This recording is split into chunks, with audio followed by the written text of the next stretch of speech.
how do you think in that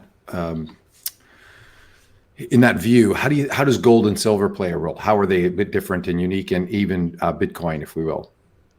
Sure. So if you look at gold and silver, gold is a somewhat more disinflationary asset, and silver is a somewhat more inflationary asset. But there's a couple caveats there. And so the main thing about gold is that a lot of people try to categorize what exactly is it, and the main thing that it follows is real interest rates. And so the inflation, the nominal rate of a 10-year Treasury minus inflation.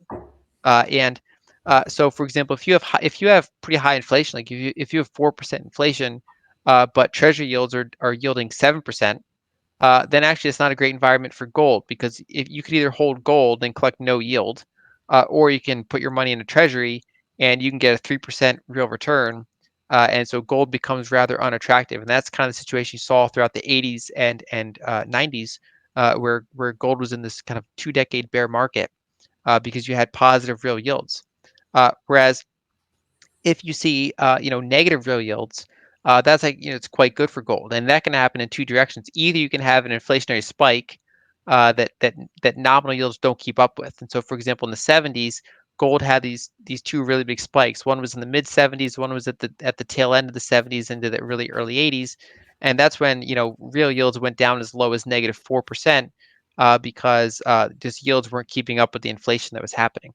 On the other end of the spectrum, what we saw, the gold had a really big bull run in 2018 and 2019, and into 2020, and that's because you saw real yields collapse due to disinflation. And so at the end of 2018, 10-year Treasury was like over 3%.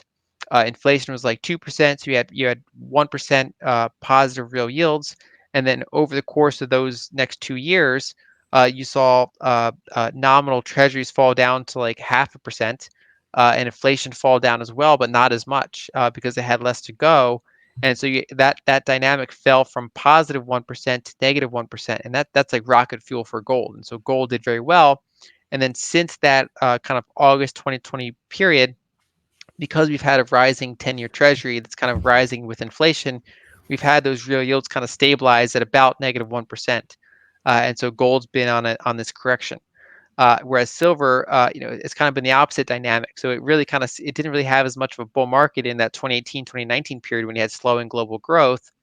And then of course when we had that big liquidity shock in March of 2020, silver just utterly collapsed. But then when we came out of that with this more inflationary kind of policy, silver outperformed gold from that point. And so that's because we're in a more inflationary environment to some extent, especially for commodities and for monetary assets.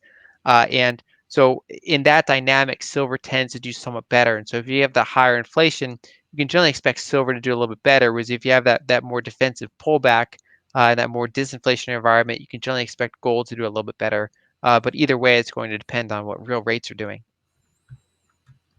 And the new entrant, So the crypto Bitcoin's asset. Yeah, Bitcoin's on its own pace, because it's undergoing a period of adoption from no one having it to like a couple million people having it, to now Tesla has it. Like as you go up the route, however high it's going to get, it's been on this kind of S curve of adoption, and it's become more mainstream and more institutionalized, and so it operates on these 4-year cycles, and so every 4 years Bitcoin's supply generation gets cut in half. And so a number of new Bitcoins are generated every day. And every 4 years, that has a pre-programmed period where that issuance rate gets cut in half.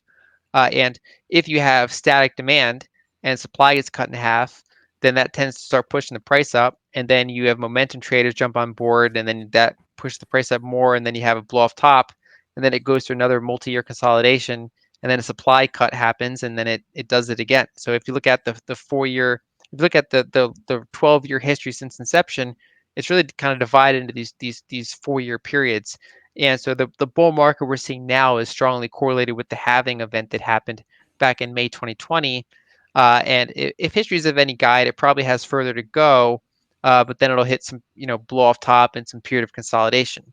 But it's prone to some macro issues, so it's kind of mostly on its own beat there. But then when you had, for example, a liquidity crisis in March 2020, that hit all asset classes, especially some of the more volatile ones, and so Bitcoin sold off. It had nothing to do with kind of its own cycle. It's just anybody who as the dollar spiked, they needed money, so you had a crash in silver, you had a crash in Bitcoin, you had a crash in stocks, even treasuries. The worst point started to fall, and so that's why I'm kind of viewing that. It's really on its own thing, and it's more about to what extent is that network effect going to continue, or is that network effect going to kind of taper out and kind of hit a peak somewhere?